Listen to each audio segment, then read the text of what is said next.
त्यांची सुवर्ण मुद्रा. आई कधी येणार? आता येईलच. हा, अगं सांग ना कधी येणार? सांगितलं ना, येईलच आता. ही बघ, आली विहीर. अगं विहीर नाही आई, आपल्या घरी नळाचं पाणी कधी येणार? नळाचं पाणी? अगं गुड्डी, लवकरच येणार पाणी. जलजीवन मिशन आलंय.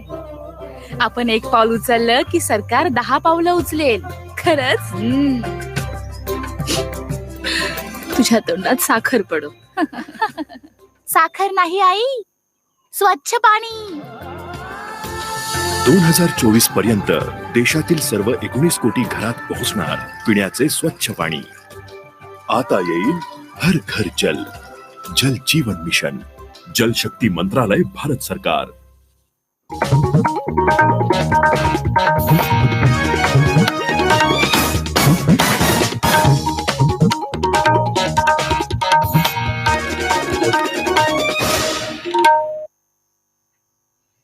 आकाशवाणी पुणे. प्राची गावस्कर प्रादेशिक बातम्या देत आहे. आधी एक विनंती. कोरोना प्रतिबंधक लसींचा 100 कोटींचा टप्पा लवकरच गाठला जाईल. हे उद्दिष्ट गाठण्यात मोलाचं योगदान देणारे सर्वसामान्य नागरिक, डॉक्टर्स, परिचारक यांना आकाशवाणीतर्फे अभिवादन. मात्र कोविड विरुद्ध युद्ध अद्याप संपलेलं नाही हे श्रोत्यांनी लक्षात घ्यावं. लसीकरण अद्याप अपूर्ण असलेल्यांनी शक्य तितक्या लवकर लसींच्या मात्रा पूर्ण कराव्यात आणि इतरांनाही लस घेण्यासाठी मदत करावी. उत्सवांच्या काळात मास्क परिधान करा, सामाजिक ठिकाणी सुरक्षित अंतर ठेवा, हात आणि चेहऱ्याची स्वच्छता राखा. कोविड संबंधी कोणतीही माहिती आणि मार्गदर्शनासाठी राष्ट्रीय हेल्पलाईन क्रमांक 011 23 978 046 आणि 1075 या क्रमांकावर संपर्क साधावा. ठळक बातम्या. पंतप्रधानांच्या हस्ते 7 संरक्षण कंपन्यांचं लोकार्पण. 65व्या धम्मचक्र प्रवर्तन दिनानिमित्त राज्यभरात डॉक्टर बाबासाहेब आंबेडकर यांना अभिवादन. विजयादशमीचा सण राज्यात सर्वत्र कोरोनाचे नियम पाळून उत्साहात साजरा. भारतात सर्व समाज घटकांना लागू होणारं लोकसंख्या धोरण अत्यावश्यक असल्याचं राष्ट्रीय स्वयंसेवक संघाचे सरसंघचालक मोहन भागवत यांचं प्रतिपादन. आणि सावित्रीबाई फुले पुणे विद्यापीठात गिर्यारोहण पदविका या अभ्यासक्रमाचा प्रारंभ. आता सविस्तर बातम्या. आत्मनिर्भर भारत अभियानाच्या माध्यमातून देशात आधुनिक संरक्षण उद्योगाचा विकास करून देशाला जगातील मोठी संरक्षण ताकद बनवण्याचं ध्येय असल्याचं पंतप्रधान नरेंद्र मोदी यांनी काल सांगितलं. देशातील 41 शस्त्रास्त्र निर्मिती कंपन्यांचं 7 नवीन संरक्षण कंपन्यांमध्ये रूपांतर करण्यात आलं असून त्याचा लोकार्पण सोहळा काल विजयादशमीच्या निमित्तानं पंतप्रधानांच्या हस्ते दूरदृश्य प्रणालीच्या माध्यमातून करण्यात आला. त्यावेळी ते बोलत होते. देशाला स्वातंत्र्य मिळाल्यानंतर प्रथमच संरक्षण क्षेत्रात इतक्या मोठ्या प्रमाणात विकास होत आहे असं ते म्हणाले.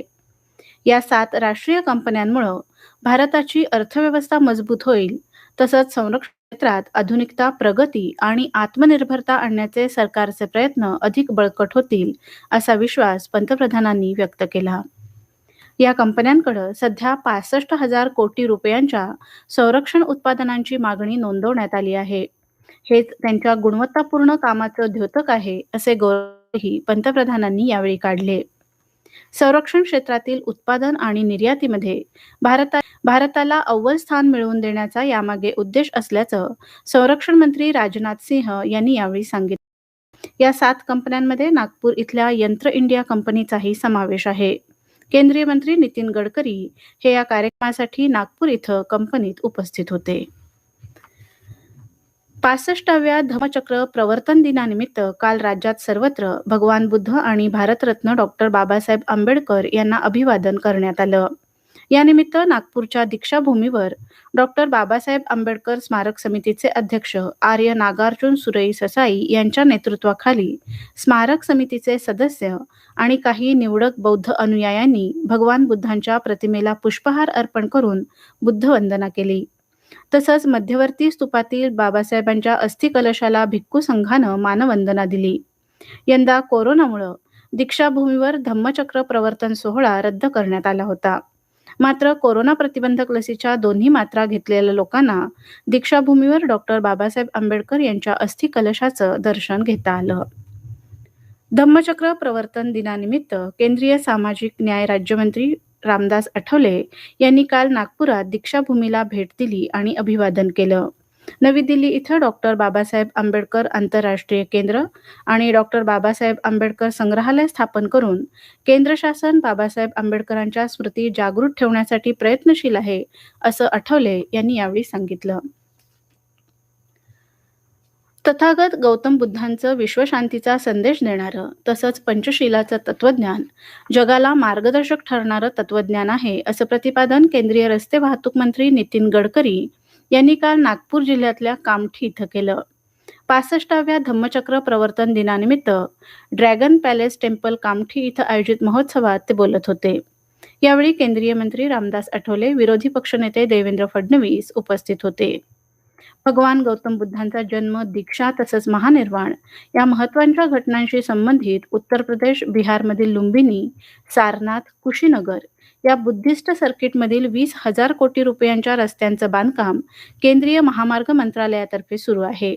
पुढील वर्षी त्याचं उद्घाटन होईल आणि जगभरातील पर्यटक या सर्किटच्या माध्यमातून या स्थळांना भेटी देऊ शकतील, अशी माहितीही नितीन गडकरी यांनी यावेळी दिली. 3.5 मुहूर्तांपैकी एक आणि दुर्जन शक्तींचा नाश करून सज्जन शक्तीनं विजय मिळवल्याचं प्रतीक असलेला विजयादशमीचा सण काल राज्यात सर्वत्र कोरोनाचे नियम पाळून उत्साहात साजरा करण्यात आला. याचबरोबर काल देवीच्या नवरात्रोत्सवाचीही सांगता झाली. तुळजापूर, कोल्हापूर, माहूर, वणी यासह राज्यातल्या अनेक प्रमुख मंदिरांमध्ये भाविकांनी दर्शनासाठी गर्दी केली होती. अनेक ठिकाणी शस्त्रपूजन झालं. कोल्हापूरमधील ऐतिहासिक दसरा चौकात काल श्रीमंत छत्रपती शाहू महाराज यांच्या हस्ते संध्याकाळी सीमोल्लंघनाचा शाही सोहळा साजरा झाला. छत्रपती शाहू महाराज यांनी देवीच्या आरतीसह शमीपूजन केलं.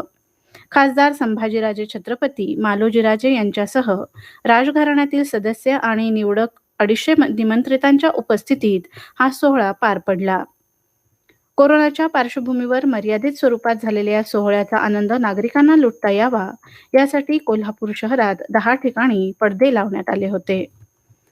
सातारा इथं जलमंदिरात काल प्रथेप्रमाणे छत्रपती शिवाजी महाराजांच्या भवानी तलवारीचं पूजन खासदार उदयनराजे भोसले यांच्या हस्ते करण्यात आलं. यंदा कोरोनामुळे शाही सीमोल्लंघन रद्द करण्यात आलं होतं. नांदेडच्या सचखंड गुरुद्वारातही काल दशहरा महोत्सव उत्साहात साजरा करण्यात आला. सायंकाळी गुरुद्वारातून गुरु ग्रंथ साहेब यांची मिरवणूक काढण्यात आली. तसंच वजिराबाद महावीर चौकातून प्रतिकात्मक हल्ला बोल करण्यात आला.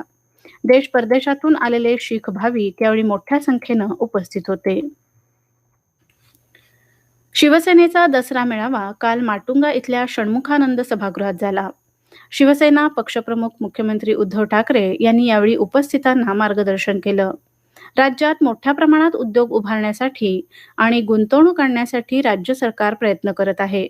मात्र विरोधक महाराष्ट्राची प्रतिमा मलिन करण्याचा प्रयत्न करत असल्याचा आरोप ठाकरे यांनी केला. सीमेवर प्राणांची बाजी लावून लढणाऱ्या शूरवीर जवानांचं स्मरण म्हणून मुंबईत युद्ध स्मारक उभारलं जात असल्याचं ठाकरे यांनी यावेळी सांगितलं. भारतासारख्या देशासाठी सर्व समाज घटकांना लागू होणारं लोकसंख्या धोरण अत्यावश्यक असल्याचं प्रतिपादन राष्ट्रीय स्वयंसेवक संघाचे सरसंघचालक डॉक्टर मोहन भागवत यांनी काल नागपूर इथं केलं. रेशीमबाग इथं आयोजित संघाच्या वार्षिक विजयादशमी उत्सवाच्या मुख्य कार्यक्रमात ते बोलत होते. देशामध्ये अवैध घुसखोरांवर नजर ठेवण्यासाठी राष्ट्रीय नागरिक नोंदवही तयार करण्याची गरज असल्याचंही भागवत म्हणाले.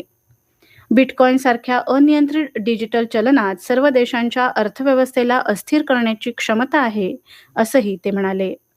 OTT प्लॅटफॉर्मचं नियमन, तरुणांमध्ये अंमली पदार्थांचं वाढतं व्यसन या विषयावर बोलताना त्यांनी सांगितलं की यासाठी केवळ सरकारी प्रयत्न पुरेसे नाहीत, तर कौटुंबिक मूल्य आणि संस्कार बळकट करण्यासाठी तसंच मनावर नियंत्रण ठेवण्याच्या दृष्टीनं विशेष प्रयत्न करण्याची गरज आहे. कोरोना संसर्गामुळे यावर्षी या कार्यक्रमात 200 निवडक स्वयंसेवकांनीच भाग घेतला. मुंबईतील इस्रायलचे महावाणिज्यदूत कोबी शोशानी, केंद्रीय मंत्री नितीन गडकरी यावेळी उपस्थित होते.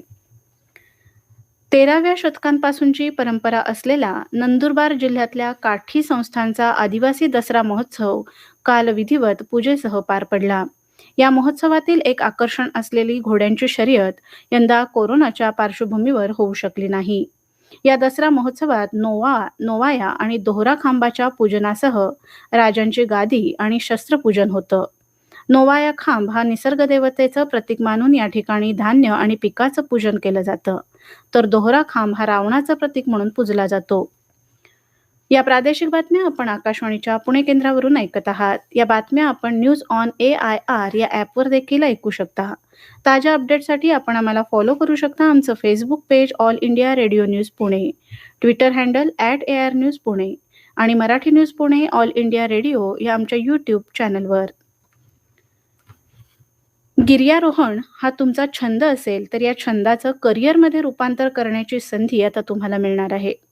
सावित्रीबाई फुले पुणे विद्यापीठ आणि गिरीप्रेमी या गिर्यारोहण संस्थेनं गिर्यारोहण पदविका अभ्यासक्रमाची घोषणा कालच्या विजयादशमीच्या मुहूर्तावर केली आहे.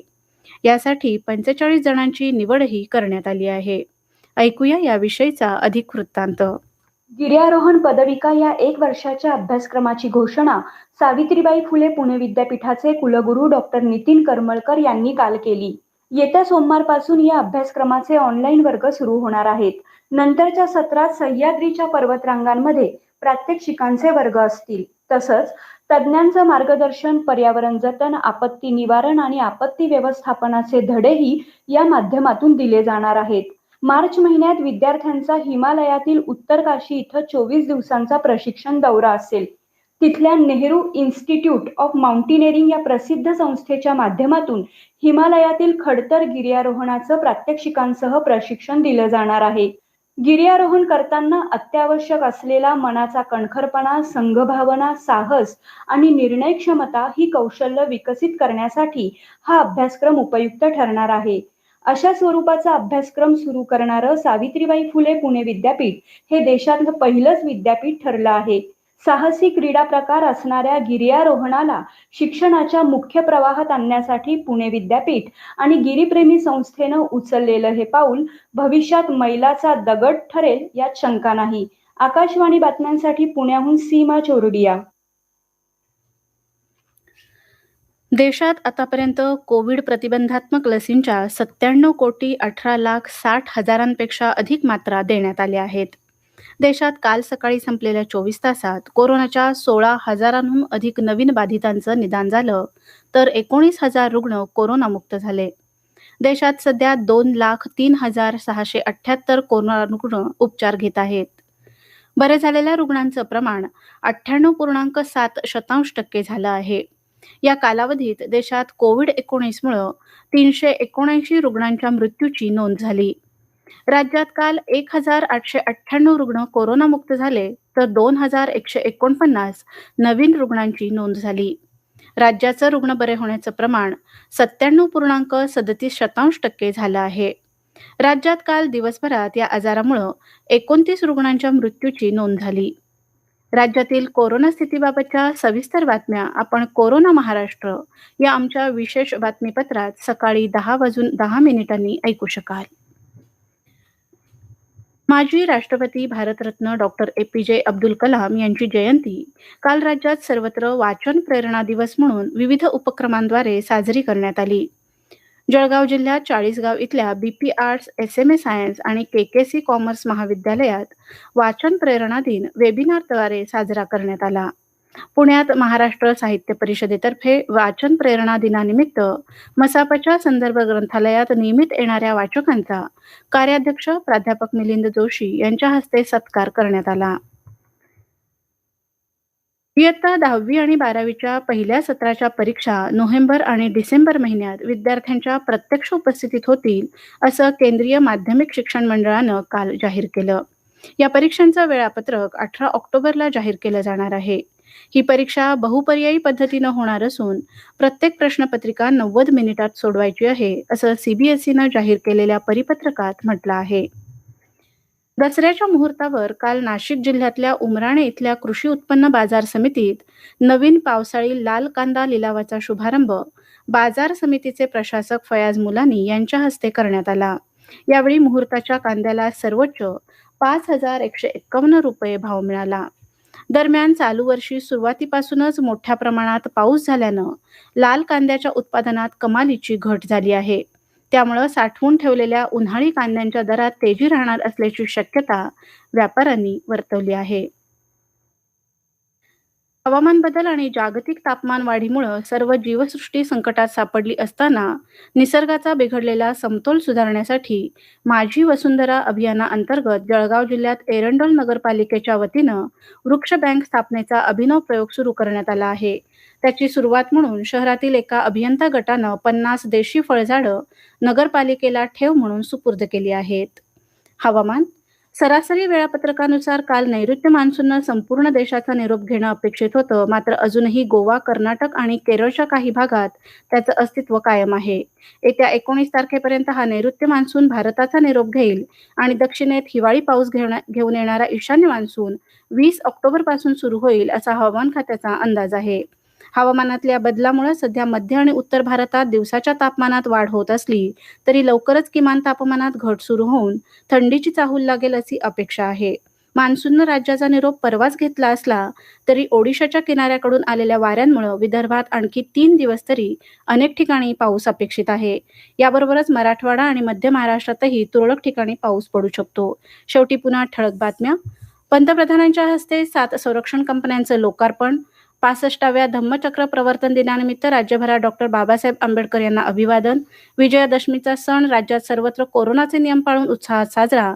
भारतात सर्व समाज घटकांना लागू होणारं लोकसंख्या धोरण अत्यावश्यक असल्याचं राष्ट्रीय स्वयंसेवक संघाचे सरसंघचालक मोहन भागवत यांचं प्रतिपादन.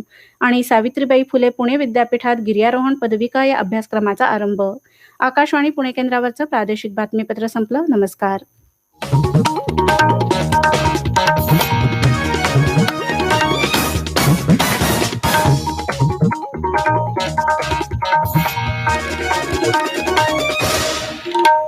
भाऊ अरे मित्र, शासनामार्फत पशुधनाला तोंडखुरी आणि पायखुरी अशा संक्रामक रोगांपासून वाचवण्यासाठी मोफत लसीकरण करून देण्यात येतंय. खरंच का? अरे वा. स्वतः पंतप्रधान